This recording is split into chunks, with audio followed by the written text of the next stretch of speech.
snail. Of course you did. You probably owned it. KCAL News at 9 starts right now.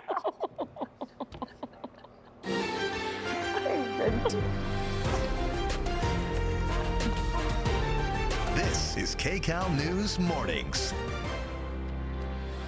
Good morning. You're watching KCAL News Mornings at 9. Today is Tuesday, July 22nd. I'm Jamie Yukas. And I'm Sheba Turk. Thank you so much for joining us. Let's get a quick first check of our weather with meteorologist Paul Deano. You ever owned or rented a snail, Paul? No, I am not in that genre Jamie, of animal owners. No. Santa Monica, it'll be at a snail's pace. The clearing today at the beach. There's your segue. 66 degrees, cloudy for the next several hours. This is Malibu.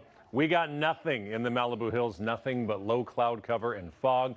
Mount Wilson, we're within a couple hundred feet of the clouds working their way all the way up to 6,000 feet in elevation and covering our clouds, or covering our camera and showing nothing but clouds. Look at all the clouds into the Santa Clarita Valley, well into the Inland Empire. It will be a while before the clouds clear today, keeping temperatures down, almost everyone in the 60s. Simi Valley 65, Moreno Valley 64, Santa Ana 68.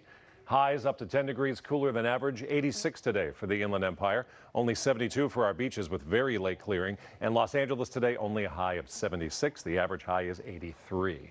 We'll take a look at when we finally warm up and get that sunshine. That's coming up right now. Traffic with Kalina. Good morning. Hi, good morning. It has been really nice going out for a walk with the dogs. It's a little bit cooler. Looking forward to that sunshine. Let's start off with the Sigler Big Rig Fire northbound 5 past 55. It's been here all morning. 3 right lanes are blocked off. Also, the northbound transition road on the 55 to the northbound 5 also closed. Let's get you some video from earlier this morning so you can see what is going on here and why it's taking so long. So it was a big rig that lost its trailer, trash spilled all over the place. Fire department was out there trying to put out the fire and also put out the hot spots. And in this video from earlier, you can see some of those hot spots popping through in that trash. So it's taken a very long time to clear up. It is still there, and they're in the process of doing their best to get it out of the way.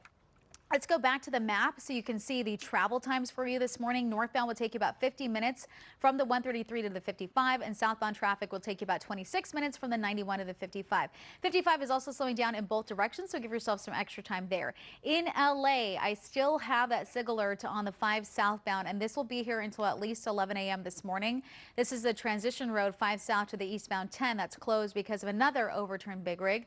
The travel time is improving only because we're getting later on in the day, and the bulk of the morning commute has eased up a little bit. It's an 18-minute ride now from the 134 to the 10 freeway. If you were to take that 101 into downtown instead, that's much heavier. Here's a 405 Sepulveda Pass. You can see a slow moving 45-minute ride from Roscoe to Sunset, and the Inland Empire, you're looking so much better. Cajon Pass and 91, pretty clear. Ladies, back to you. All right, thank you, Kalina. In Encino, there were 2 more break-ins overnight, and it comes on the heels of the double murder of a TV executive and her husband. The break-ins happened just hours after city leaders held a meeting to address the crime wave.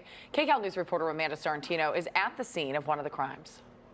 LAPD has confirmed to the KCAL newsroom that 2 more break-ins happened overnight here in Encino, just minutes apart from each other. And while all this is happening, we're speaking to neighbors who live here that are obviously extremely concerned. So the first call was in just after 10 p.m. last night on Enfield Avenue. LAPD says no one was home at the time, and the suspects got away before law enforcement got there. We spoke to residents who live just a few houses down. Afraid, fearful. I mean, it's just become more and more, and I don't know what the solution is, but we need one because it's really ridiculous to not feel safe when you're living in your home and which is supposed to be your sanctuary.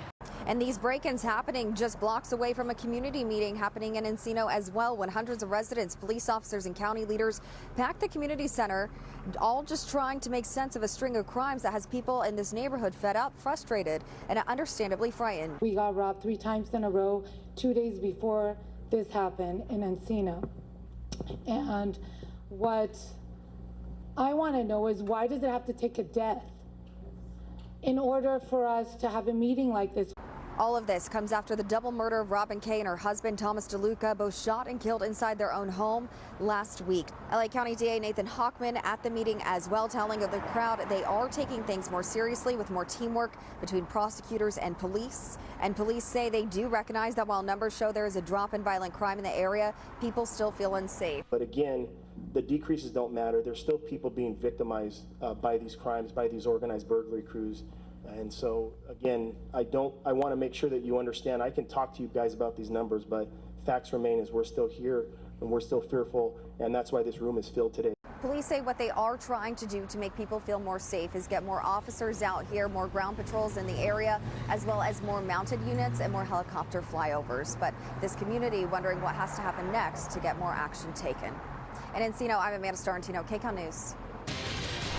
To developing news now, a deadly hit-and-run crash in South LA. Assignment manager Mark Blue at the desk with details. Mark? Yeah, Jamie, we've been checking on this one all morning here at the desk. This intersection now finally open after the LA medical examiner has taken the body of the victim to the coroner's office, so the intersection cleared, but detectives are still trying to figure out why this victim may have walked into this intersection on their own, laid down, and then was struck by a driver. So what you're looking at here is the intersection of Western and 54th. SkyCal flew overhead a little earlier this morning.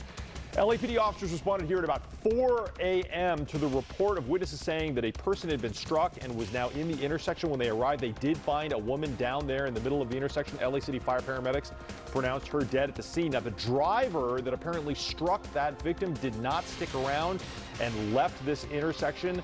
LAPD is calling this a felony hit and run.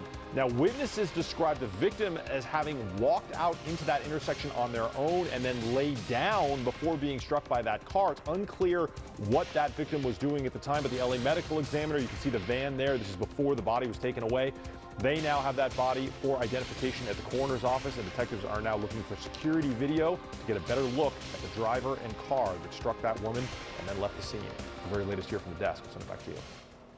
All right, Mark, thank you for that. A Sun Valley neighborhood is in mourning over the hit-and-run death of one of its residents. A 52-year-old man on a bicycle was killed while going home from grocery shopping. KCAL News reporter Tina Patel tells us what a key piece of evidence detectives are searching for. A man came by this morning and put some flowers on the tree here. He says it was his neighbor that was hit and killed late last night. He had just seen him at the grocery store. He thinks that man was returning home when a driver struck him and left him on the ground. It was just before 11 p.m. Police say they're still in the early parts of their investigation. But based on some evidence in the scene, they think that the driver might have been in a white or light-colored truck heading south on Lankershim when they struck the bicyclist in the road. The man was thrown from his bike. We could see it crumpled on the sidewalk. His groceries ended up all over the street.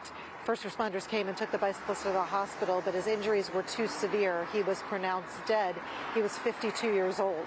Neighbors say he had moved to the area about 2 years ago and lived in apartments just down the street. He took care of his wife. He was a caregiver for his wife. You know, and now his wife don't have nobody to take care of her. He helped people out. He buy, like, I don't know, he buy food. Like, I don't know what he's doing with this. That was his stuff right here. There are a number of businesses along this roadway, so police are going to be searching security cameras to see if that can help them identify the vehicle involved in this crash. They say it likely has front-end damage, so they're asking anyone who might have information that could help in the investigation to come forward. In Sun Valley, Tina Patel, KCAL News. Tina, thank you. Time right now, 9:06. Parking in LA can be a nightmare, but could